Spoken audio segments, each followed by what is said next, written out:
Olá, tudo bem? Meu nome é João Geraldo Neto e eu sou do canal Super Indetectável. E o que eu estou fazendo aqui hoje?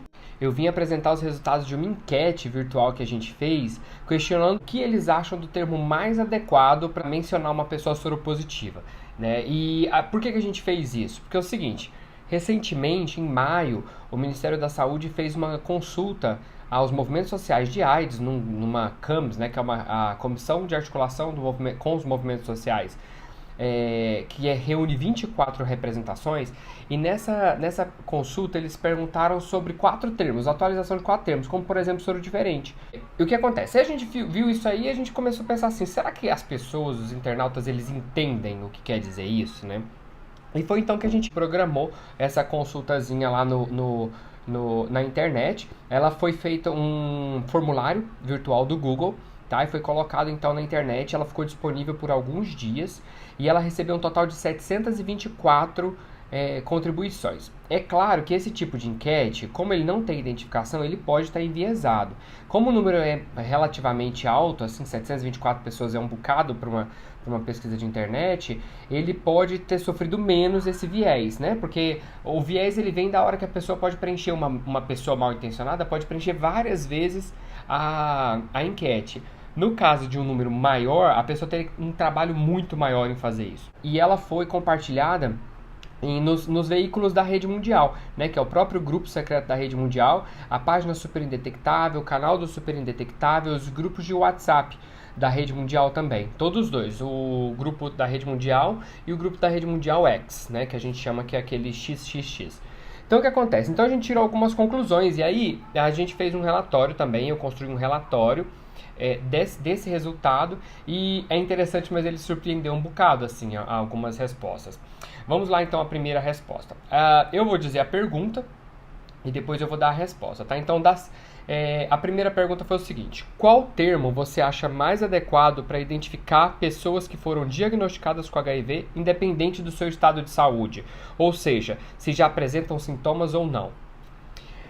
Das 724 respostas que a gente teve, 64% disseram que pessoa que vive com HIV é a maneira mais adequada. Né? 19,9% afirmaram que pessoa que vive com HIV/AIDS, como era antigamente. Né? Essa referência, para poder basear essa alteração, foi usado algumas referências da OMS, do UNAIDS, né? De outros inúmeros estudos científicos pelo mundo que já usam o termo pessoa que vive com HIV. E o que se deve a isso, né? É claro que isso tudo é uma possibilidade, né? Eu, como sou estrategista de marketing, eu me formei na área de marketing, eu aprendi a fazer avaliação de pesquisa, e o que eu verifiquei é que provavelmente essa mudança, né, nessa ideia, porque antigamente as pessoas não conseguiam desvincular HIV de AIDS, então você tinha que dizer que a pessoa vivia com AIDS mesmo se ela não tivesse sintomas. Como eu acho que com o esforço que tem sido feito, né, isso acabou caindo assim meio que em desuso. Então assim, hoje as pessoas entendem que existe o HIV e existe a AIDS. Eu acredito que as pessoas entendam que HIV é apenas a infecção pelo vírus e AIDS é o sintoma, né? Os sintomas que ela apresenta, a imunodeficiência. E também não faz muito sentido dizer que uma pessoa vive com AIDS, porque ninguém vive com AIDS, né? As pessoas vivem com HIV, com AIDS a pessoa tende a morrer. Né? A pessoa ela não tem uma sobrevida com AIDS. AIDS é uma doença que leva à morte. Então, na prática, não faz sentido dizer que uma pessoa vive com AIDS. A pessoa vive com HIV e passa por um estágio de AIDS, que é um estado de saúde momentâneo, né? Bem, é isso pelo menos que eu interpreto dessa maneira. O relatório, pessoal, tá na descrição do vídeo, tá bom? Vocês podem acessar o relatório com todas as respostas, e tá tudo super acessível lá, inclusive com a minha avaliação. Vamos lá para a segunda pergunta. A segunda pergunta foi o seguinte: qual a sua relação com HIV? Qual foi o objetivo dessa pergunta? É porque é o seguinte, a gente queria saber qual era o grau de envolvimento que a pessoa tinha com o vírus. Porque é claro que pessoas que têm um envolvimento direto, que vivem ou que convivem com HIV, elas tendem a ter mais informação, a saber mais. Né? Então uma pessoa ignorante da falta da informação, ela pode dar uma resposta que a gente não sabe se é uma resposta realmente importante, né? Se ela é uma resposta de peso. Porém, 59,4% das pessoas que responderam ao questionário, elas vivem com HIV. Ou seja, quase 60% das pessoas vivem com HIV. E do outro lado, 17,1% delas convivem com HIV, ou seja, elas têm algum parentesco, ou elas trabalham com isso, ou elas têm algum tipo de relação direta com o HIV. Então, assim, se a gente olhar para esse número sozinho, a gente vai ver que 76,5% das pessoas que responderam a esse questionário têm relação direta com HIV, ou seja, não são pessoas de todo ignorante, né? Elas sabem, assim, têm algum conhecimento maior e elas preferiam, a maioria, não usar mais o termo AIDS associado à pessoa que vive com HIV, né? Que foi diagnosticada com HIV. Então, e vamos lá para a resposta número 3 agora. A pergunta número 3 pergunta o seguinte: você se considera ativista ou atua ativamente na luta contra a AIDS? Por quê? Porque a gente também queria saber se essa pessoa ela tem algum envolvimento, engajamento maior com essa causa. Isso também é importante para a gente saber a qualidade da informação que está chegando, né? É bom a gente lembrar que todas essas 4 primeiras perguntas eram obrigatórias, ou seja, a pessoa respondia a primeira, ela tinha que responder até a quarta. Então, as 724 pessoas que responderam, dessas 54,6% se consideram ativistas ou atuam ativamente na luta contra o HIV. Eu achei isso bem interessante também, que é um número bem considerável, né? Ó, só para você ver, o número aqui deu 395 respostas, foram de pessoas que vivem, que lutam contra o HIV, soropositivas ou não, né? Porque, na verdade, para ser ativista, você não precisa viver com o negócio, né? Enfim. E a quarta pergunta foi, qual é a sua idade? A gente queria saber também qual é a idade média dessas pessoas, porque a gente quer entender o seguinte: afinal de contas, essas pessoas que responderam, essa opinião, ela reflete qual faixa etária mais ou menos? E a gente viu que 60,5% das pessoas que responderam o questionário têm entre 18 e 35 anos, ou seja, são jovens, né? Então 60,5% estão nessa faixa etária até 35.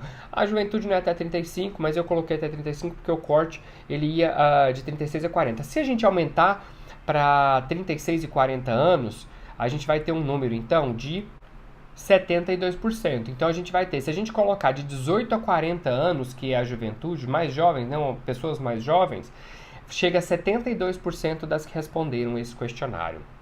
Além disso, também, a gente fez uma última pergunta, que não era obrigatória, mas podia trazer uma bagagem qualitativa muito importante para esse questionário, né? Você gostaria de deixar alguma mensagem? E aí a pessoa respondeu, tivemos 268 respostas. E aí, assim, é claro que tem pessoas que responderam, fizeram críticas positivas, né? Que fizeram comentários positivos, e teve pessoas também que, tipo, esculacharam, assim, né? Que falaram, porque eu acho que a pessoa tinha que chamar a pessoa pelo nome e tal, mas não era isso que eu quis dizer, né? Quando eu fiz a pergunta, na verdade é para saber assim, como que você menciona pessoas que vivem com HIV. E outras têm muitas outras respostas, e eu vou expor todas elas que não tiver identificação, porque assim, a gente pedia para não se identificar, não ter nenhuma identificação na resposta, no texto. Eu vou, já separamos, né? Eu vou disponibilizar para vocês todas as respostas que não tem nenhuma identificação, tá? Então elas estão todas lá para que vocês possam verificar e ler a qualidade. É interessante que tem umas respostas bem violentas, né? Assim, umas respostas bem nervosas e com um conteúdo muito, muito desnecessário, mas é interessante a gente ver que, na verdade, as pessoas estão se expondo, né? Aqui é claro que ninguém estava se identificando, mas enfim, era um ambiente onde a gente queria era isso. Então é isso, pessoal. A pesquisa, a enquete foi basicamente isso aqui mesmo. Essa enquete ela foi feita pelo pessoal do Super Indetectável, né, da rede mundial do Super Indetectável, e ela serviu para nos mostrar, para embasar de fato se aquela alteração que aconteceu lá pelo Ministério da Saúde, se ela estava em acordo com o que está acontecendo, não apenas, né, nas evidências científicas que estão acontecendo aí, como eu falei do UNAIS, OMS, diversos artigos nacionais e internacionais, como também está de acordo com o que o brasileiro tem pensado, né? Pelo menos os brasileiros que responderam a esse questionário aqui, que 724 respostas é um número considerável, né? Do mais, uma coisa que é interessante a gente falar é que essa alteração que foi feita pelo Ministério da Saúde, ela é uma alteração que está sendo feita para os documentos do Ministério da Saúde. Ela não é necessariamente uma mudança que vai ter que, tipo, a partir de agora todo mundo tem que usar, cada um usa o que quiser. Mas o departamento, o ministério, a partir do momento que foi fechado lá, né, foi acordado e votado por todo mundo, democraticamente decidido, o termo agora para mencionar pessoas soropositivas é pessoas que vivem com HIV. Tá bom? Quem quiser usar outros termos podem ficar à vontade. Lembrando que essa enquete aqui teve um número considerável de respostas. E eu, sinceramente, fiquei muito feliz com essa resposta. É uma coisa que eu acreditava muito. Eu acho que o termo AIDS tem um peso muito grande na vida. Eu nunca gostei de ser mencionado como uma pessoa que vive com HIV/AIDS. Eu não tenho AIDS, eu nunca tive AIDS, mas mesmo se eu tivesse e tivesse superado isso, tivesse hoje apenas com HIV, eu gostaria de ser tratado apenas como pessoa que vive com HIV. E é muito importante a gente ouvir, né? Pessoas que de fato vivem com HIV fora desse mundo de ativismo nosso, né? Que eu estou muito inserido, mas ouvir essas pessoas que muitas delas são anônimas, que não tinham nenhuma participação no movimento social, mas se expuseram aqui e colocaram o seu ponto de vista. É isso, pessoal. Muito obrigado a vocês todos por terem assistido esse vídeo. Um beijo pra vocês, ó, e a gente se fala. E não esqueçam de acessar o relatório que eu coloquei lá no link aqui na descrição do vídeo, tá? Um beijo grande e até mais. Tchau, tchau.